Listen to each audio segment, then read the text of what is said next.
Thank you very much, Michele LeVoy from PICUM for joining us in Oxford for the Autumn Academy 2017. Would you please sum up for us what were the key points of your presentation on EU policies and how EU policies have integrated or excluded irregular migrants? So what I was actually looking at is, since the EU has had a common migration policy since 1999, what have been some of the main trends? And so we've seen, if you really look at policies that the EU has had on irregular migration, enforcement is obviously the main focus. There's been the Facilitation Directive from 2002, which looked at imposing penalties for people who assist undocumented migrants in facilitating irregular entry or stay.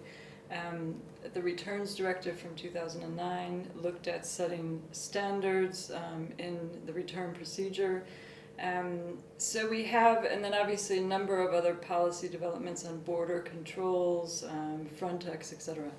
But what is also really interesting to look at is, when you talk about undocumented migrants and their living and working conditions, where are some other EU policy agendas and directives and policy tools that also are relevant? So we also looked at the Victims of Crime Directive from a couple of years ago, that in its Article 1 says that it's applicable to all victims of crime regardless of residence status, so in theory applicable to undocumented migrants.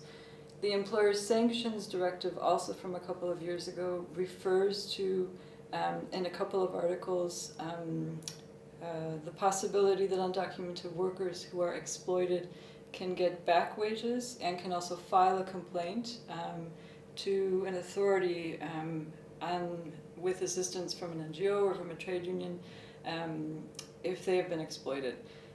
I think the crucial thing, though, in a number of these tools is, are they working in practice? So we see that there's some legislative frameworks. Where are there opportunities to actually implement them in practice? This is where the opportunity to have additional guidance on the firewall principle would be really helpful. Mainly we see that on the ground these legislative frameworks aren't being really used in practice because migrants are too afraid that if they go to report a crime, if they go to a labor authority, they will be reported to the immigration authorities. So we need to actually have firewalls to ensure that these directives can actually be implemented, and the directives that are in them and the protections that are in them can be actually useful for undocumented migrants.